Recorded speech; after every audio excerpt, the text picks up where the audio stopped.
रायपुर दक्षिण विधानसभा सीट पर उपचुनाव को लेकर मतदाताओं में उत्साह, शांतिपूर्ण ढंग से चल रहा मतदान प्रक्रिया। रायपुर दक्षिण सीट पर उपचुनाव को लेकर लोगों में उत्साह, शांतिपूर्ण ढंग से चल रहा उपचुनाव। असम प्रवास पर राज्यपाल रमेंद्र का वर्तमान परिप्रेक्ष्य में अध्यात्म का महत्व पर कार्यक्रम का हुआ आयोजन। कार्यक्रम में शामिल हुए राज्यपाल रमेंद्र का। रायपुर स्थित मां चंद्रहासिनी मंदिर पहुंचे सीएम। मां चंद्रहासिनी का सीएम ने किया पूजा अर्चना। सीएम के साथ नेता और अधिकारी मौजूद। महासमुंद में धान खरीदी को लेकर सभी तैयारियां पूरी। 14 नवंबर से धान खरीदी की होगी शुरुआत। 12,45,963 मीट्रिक टन धान खरीदी का रखा गया लक्ष्य। नमस्कार, मैं हूं आपके साथ अंकिता पाल। बुलेटिन की शुरुआत करते हैं। रायपुर दक्षिण विधानसभा उपचुनाव के लिए मतदान सुबह 7 बजे से जारी है। आपको बताते चले कि खबर रायपुर से है, जहां पर विधानसभा उपचुनाव लगातार चल रहे हैं। सभी बूथों में पूरी तैयारियों के साथ मतदान की प्रक्रिया भी चल रही है। इसी कड़ी में रायपुर दक्षिण की जनता के साथ साथ तमाम नेता भी मतदान करने के लिए पहुंचे और अपने मताधिकार का प्रयोग कर रहे हैं। कांग्रेस प्रत्याशी आकाश शर्मा भी मतदान करने पहुंचे, जहां उन्होंने अपने परिवार के साथ मतदान किया। साथ ही आकाश शर्मा ने जनता से अपील की कि ज्यादा से ज्यादा संख्या में मतदान करें और सक्रिय प्रत्याशियों को चुनें।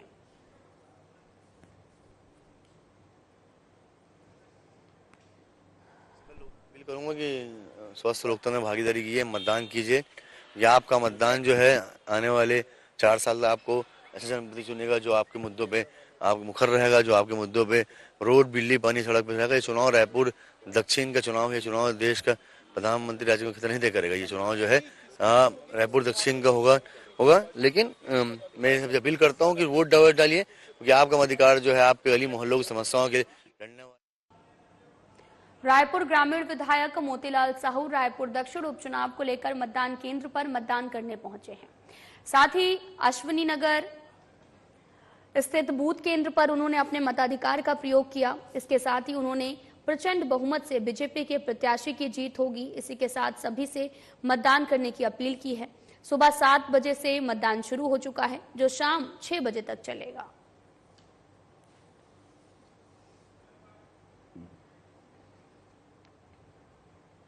राज्यपाल रमेंद्र का गत दिवस असम प्रवास के दौरान तेरापंथ धर्मस्थल गुवाहाटी में युग प्रधान आचार्य महाश्रमण जी के विद्वान सुशिष्य मुनि प्रशांत कुमार जी और मुनि कुमुद कुमार जी के पावन सान्निध्य में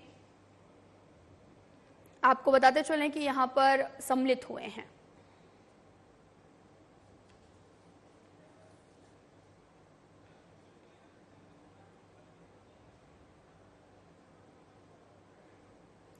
आपको बता दें कि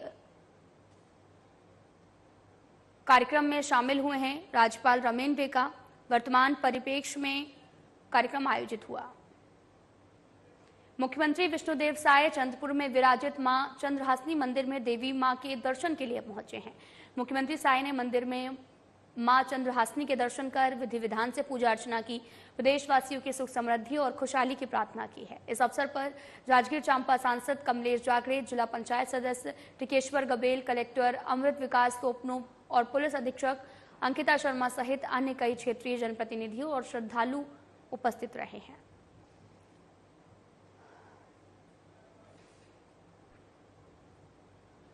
खरीफ विपणन साल 2024-25 में कृषकों से समर्थन मूल्य में धान खरीदी के लिए तैयारी पूरी कर ली गई है। 130 समितियों के माध्यम से 182 उपार्जन केंद्रों में समर्थन मूल्य पर धान की खरीदी की जाएगी। और साथ ही आपको यह भी बताते चलें कि खरीफ विपणन साल 2024-25 में शासन की ओर से 12,45,963 मीट्रिक टन अनुमानित धान उपार्जन का लक्ष्य रखा गया। राज्य शासन द्वारा समर्थन मूल्य पर धान खरीदी 14 नवंबर से प्रारंभ किया जाएगा। महासमुंद जिले में कलेक्टर विनय लंगे के मार्गदर्शन में धान खरीदी की सभी तैयारियां पूरी कर ली गई हैं। खाद्य अधिकारी अजय यादव ने बताया कि जिले में 130 समिति के माध्यम से 182 उपार्जन केंद्रों में धान खरीदी की जाएगी। और उन्होंने ये भी बताया कि साल 2023-24 में शासन द्वारा निर्धारित अनुमानित खरीदी 9,96,248 मीट्रिक टन के बजाय 11,28,540 मीट्रिक टन की खरीदी की गई थी। इस साल खरीफ शासन की तरफ से 12,45,963 मीट्रिक टन अनुमानित धान उपार्जन का लक्ष्य भी प्रदान किया गया। सूचना के मुताबिक धान खरीदी के लिए 6 विशेष जांच दल का गठन तहसीलवार किया गया है और जिसमें तहसीलदार, खाद्य निरीक्षक, मंडी निरीक्षक, सहकारिता निरीक्षक होंगे और इसी के तहत 16 चेक पोस्ट, अंतर्राज्यीय और अतिरिक्त पुलिस 5 और वन जांच चौकी 2 के माध्यम से भी निगरानी की जाएगी।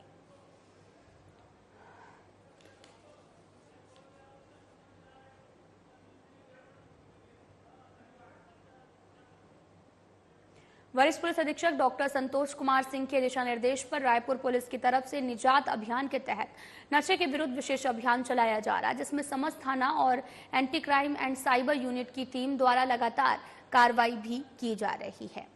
और साथ ही आपको ये भी बताते चलें कि नारकोटिक्स एक्ट और अवैध रूप से शराब पर प्रभावी कार्रवाई करने के लिए विशेष टीम का गठन करने के साथ ही समस्त थाना प्रभारियों को नशे की सामग्री बिक्री करने वालों और सप्लाई करने वालों पर कठोर कार्रवाई करने के लिए निर्देशित किया गया है। इसी क्रम में थाना मंदिर हसौद की टीम सूचना पर ई रिक्शा चलाने वाले व्यक्ति से शराब तस्करी करने वाले आरोपी को गिरफ्तार भी कर लिया गया है।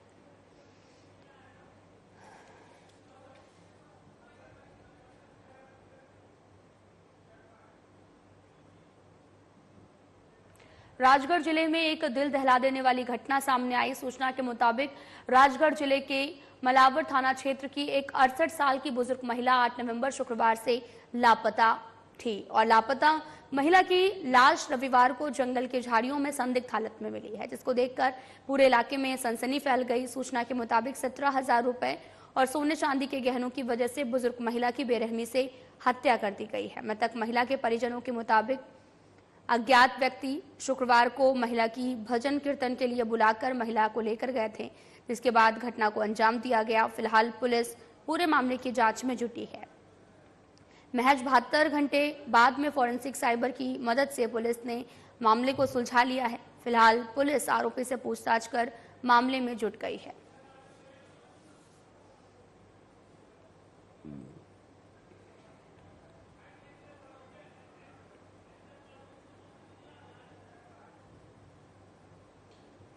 टिमरनी में सत्ता में बैठे कुछ जनप्रतिनिधि अपने खिलाफ उठ रही आवाजों को भय और आतंक से दबाना चाहते हैं और आरोप ये भी है कि चमन नगर में गलत मानसिकता की राजनीति करके शहर के माहौल को खराब करने की कोशिश भी की जा रही है। शहर की राजनीति में इस तरह की घटना काफी ज्यादा निंदनीय है।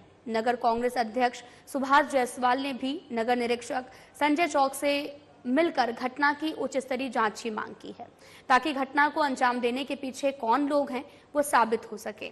जायसवाल ने भी बताया कि आरटीआई कार्यकर्ता उत्तम गिरी द्वारा नगर परिषद में हो रहे भ्रष्टाचार और विभागीय खरीदी के नाम पर किए गए भ्रष्टाचार को उजागर भी किया था, जिसको लेकर मारपीट भी की गई है।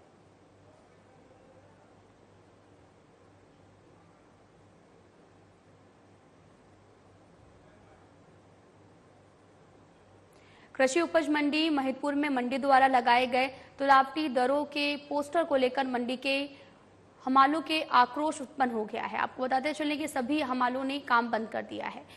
हमालों ने बताया कि हम काफी समय से 6 रुपए हमाली में कार्य कर रहे हैं, लेकिन आज मंडी द्वारा पोस्टर लगाकर दरों को कम कर दिया गया है।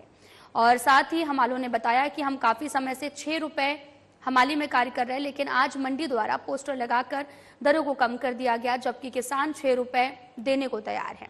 काम बंद होने के कारण किसान परेशान हो रहे हैं और मंडी सचिव अश्विन सिंह ने बताया कि जो बोर्ड लगाया गया था वो निर्धारित मूल्य का लगाया गया है।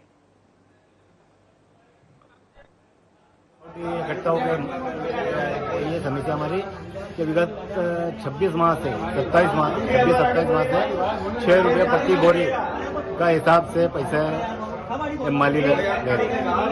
कल मीना जी ने वो पोस्टर पे टांग दिया कि मजदूरी कम होनी चाहिए, 4 रुपये 70 पैसे के हिसाब से ले रहे।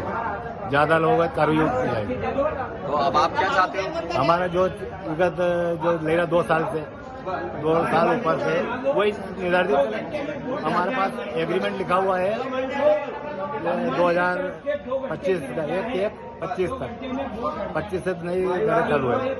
उसके बाद जो भी हो है हम बैठ के समस्या अच्छा, ये जो यहाँ पे जो बोर्ड लगा दिए गए हैं उसको लेकर भी कुछ विवाद चल रहा है क्या? विवाद इस बात का है कि कोई भी माल या किसान आपस में झगड़ा हो जाए, ये 6 रुपया मांगे वो 4 सिक्के से तो झगड़ा हो जाता है, इसकी जवाबदारी कौन ले?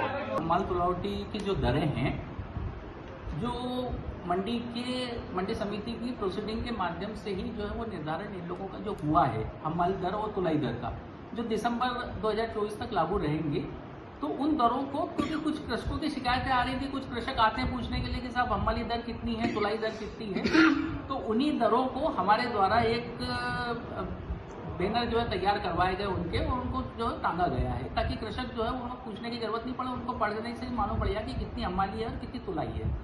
इन लोगों का ये आपत्ति है कि बोले साहब हमारे जो ऊपर से जो हम पैसे ले लेते हैं कृषकों से, बोले वो उसमें दिक्कत हो रही है, जबकि हम ये चीज चाहते नहीं कि कृषकों का किसी भी तरह का कोई नुकसान हो। जो मंडी समिति की दरें हैं उनके हिसाब से जो उनको पैसा देना है, वो उतना पैसा वो लेंगे, यही चीज है, बस इससे इसी चीज का विवाद है, और वो सब सारी चीजें अपने आप ही हो जाएंगी खत्म। इसका निराकरण हो जाएगा? बहुत जल्दी निराकरण हम करवा रहे हैं उसकी। राजधानी रायपुर एकात्म परिसर में सांसद ब्रजमोहन अग्रवाल ने पत्रकार वार्ता को संबोधित किया, जिसमें उन्होंने कहा कि कांग्रेस पिछले 35 सालों से दक्षिण विधानसभा को पर्यटन स्थल मानती है, हर बार वहां पर नया प्रत्याशी उतारती है, चुनाव लड़ने बस दक्षिण विधानसभा आते हैं और उसके बाद कभी वहां पर दिखाई नहीं देते। ऐसे लोगों को जनता स्वीकार क्यों करेगी, क्यों वोट देगी, जिसको दक्षिण की जनता जानती तक नहीं है, पहचानती नहीं है। उन्होंने कहा कि रायपुर का आत्मस्वरूप सुनील सोनी के कारण दिखता है। सुनील सोनी के कामों को इस दौरान उन्होंने गिनाया और कहा कि इस बार की जनता बीजेपी को जिताएगी। उन्होंने ये भी कहा कि कांग्रेस को जवाब देना चाहिए, कांग्रेस को बताना चाहिए कि पिछले बार जो प्रत्याशी थे वो इस बार प्रचार प्रसार में नजर क्यों नहीं आए। इसी के साथ अपनी जीत को लेकर भी पूरी तरह से अस्वस्थ भी नजर आए हैं। विपक्ष में रहते हुए भी जिताया।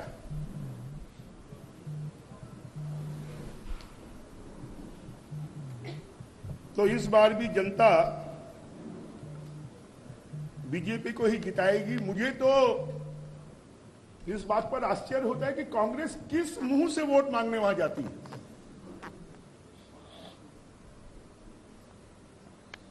चाहे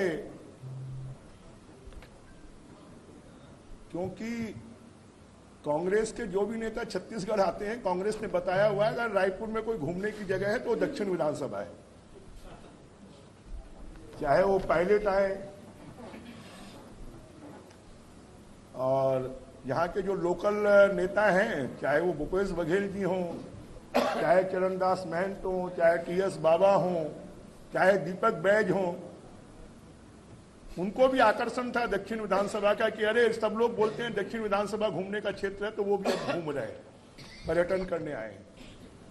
पर्यटकों को जनता थोड़ी देर के लिए स्वीकार करती है, उसके बाद उनको नकार देती है। जरा कांग्रेस को जवाब देना चाहिए।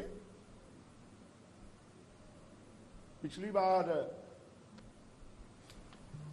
मेरे सामने जिनको जबरदस्ती खड़ा किया था महंत राम सुंदर दास जी को, उन्होंने कांग्रेस पार्टी क्यों छोड़ी, उनके साथ में कांग्रेस ने क्या व्यवहार किया, उनका अपमान क्यों किया,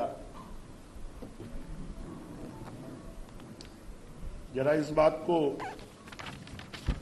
कांग्रेस पार्टी को बताना चाहिए।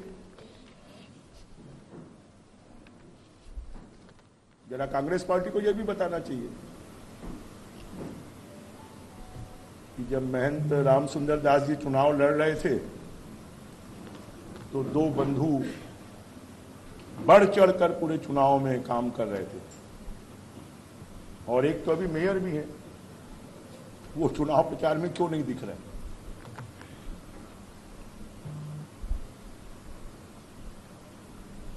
और पिछले 5 साल कांग्रेस की सरकार रही, जरा एक भी काम बता दे कि पिछले 5 सालों में रायपुर शहर के लिए और दक्षिण विधानसभा के लिए भूपेश बघेल जी की सरकार ने किया। दक्षिण विधानसभा चुनाव प्रभारी शिवरत्न शर्मा का बयान सामने आया, जिसमें उन्होंने छत्तीसगढ़ के विकास को लेकर कहा कि छत्तीसगढ़ के विकास का काम बीजेपी की सरकार ने किया है। विकास का श्रेय सुनील सोनी को जाता है। जब वो मेयर थे तो उन्होंने अनेकों विकास किए हैं। उनके मेयर के कार्यकाल में कई काम हुए हैं। मूलभूत सुविधाएं रायपुर की जनता को मिली। सुनील सोनी ने ये सब उपलब्ध भी कराया। इसके साथ ही उन्होंने सुनील सोनी के मेयर कार्यकाल के दौरान उनके कई कामों को गिनाया है। 2023 के चुनाव में हमारा स्लोगन था, हमने बनाया है हम ही संभालेंगे। और भारतीय जनता पार्टी का प्रत्येक कार्यकर्ता गर्व के साथ ये कहता है कि छत्तीसगढ़ राज्य पत्रकार कल्याण महासंघ छत्तीसगढ़ ब्लॉक इकाई बसना के तत्वाधान में दीपावली मिलन और अभिनंदन समारोह का आयोजन बसना के विधायक डॉक्टर संपत अग्रवाल मुख्य आतिथ्य में संपन्न हुआ। अभिनंदन समारोह का शुभारंभ भारत माता छत्तीसगढ़ महतारी के छाया चित्र पर माल्यार्पण और दीप प्रज्वलन करके किया गया। समारोह को संबोधित करते हुए डॉक्टर संपत अग्रवाल विधायक ने कहा कि मीडिया के साथियों के सहयोग से आज यहाँ पहुंचा हूँ। बसना में पत्रकार भवन की अत्यंत आवश्यकता है और सेवक दास दीवान के नेतृत्व में पत्रकार साथियों की मांग को सहजता से स्वीकार करते हुए छत्तीसगढ़ शासन से राशि स्वीकृत करा दिया है। विधायक डॉक्टर संपत अग्रवाल के आगमन पत्रकारों ने गर्मजोशी से स्वागत किया और साथ ही छत्तीसगढ़ का मुख्य फसल धान से विधायक को तौल कर सम्मान किया। छत्तीसगढ़ संस्कृति का प्रमुख परिधान खुमरी और टोपी को पत्रकारों ने पहनाकर विधायक का हार्दिक अभिनंदन किया।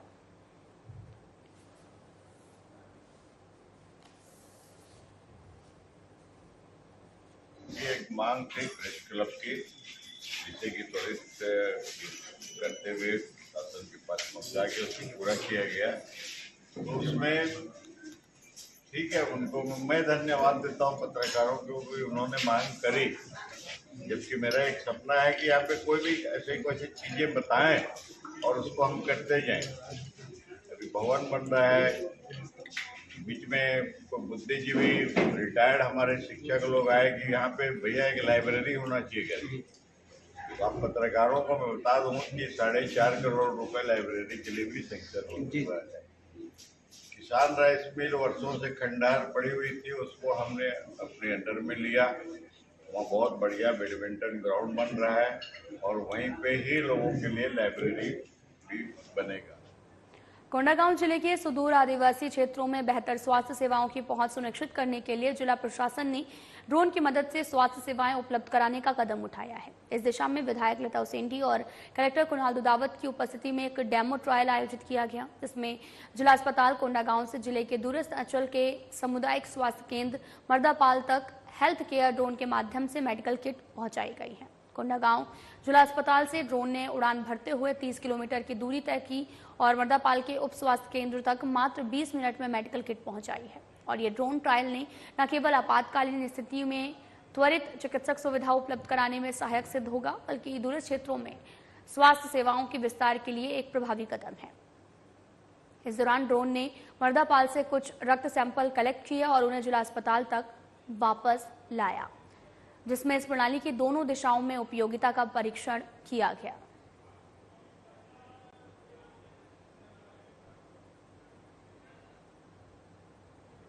जिला रायपुर क्षेत्र अंतर्गत राष्ट्रीय राजमार्ग, राजकीय राजमार्ग और अन्य मार्गों में घटित सड़क दुर्घटनाओं में आगे बढ़कर घायलों की जान बचाने वाले नेक व्यक्तियों को रायपुर एसएसपी डॉक्टर संतोष कुमार सिंह ने सम्मानित किया। एसएसपी डॉक्टर संतोष कुमार सिंह ने उन्हें प्रशस्ति पत्र और प्रतीक चिन्ह प्रदान कर निरंतर घायलों की मदद करते रहने की अपील की है।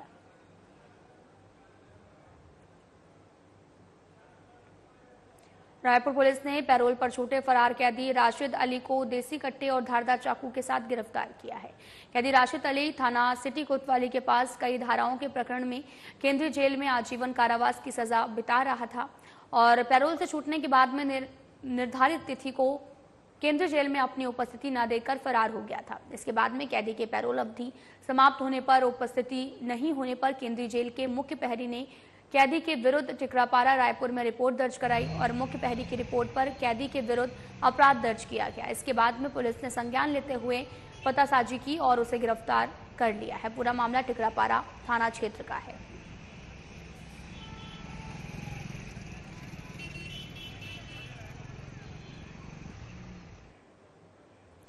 राजधानी रायपुर के अवंती विहार में बुजुर्ग दंपति पर जानलेवा हमला और हत्या की घटना को अंजाम देने का मामला सामने आया। थाना खम्हारडी क्षेत्र के अंतर्गत अवंती विहार के पास स्थित मकान में इस जानलेवा हमला और हत्या की घटना को अंजाम दिया गया है। आरोपी ने पाकिस्तान से शिक्षा प्राप्त की है और साल 2012 में आरोपी का परिवार भोपाल मध्य प्रदेश शिफ्ट हुआ था। आरोपी किराएदार के तौर पर वहां पर रहता था और साथ ही अमृता रत्नेश्वर बनर्जी और साथ ही हता माया बनर्जी के मकान में रहता था। बताया ये भी जा रहा कि किराए की रकम को लेकर विवाद हुआ और वाद विवाद इतना ज्यादा बढ़ गया कि जानलेवा हमला और हत्या का कारण बन गया है। फिलहाल आरोपी को चंडीगढ़ से गिरफ्तार किया गया है और आरोपी के कब्जे से सोने की अंगूठी, चेन और घटना से संबंधी एक मोबाइल फोन, घटना में प्रयुक्त मेटल के नटराज की मूर्ति को भी जब्त किया गया। पूरा मामला खम्हारडी थाना क्षेत्र का है।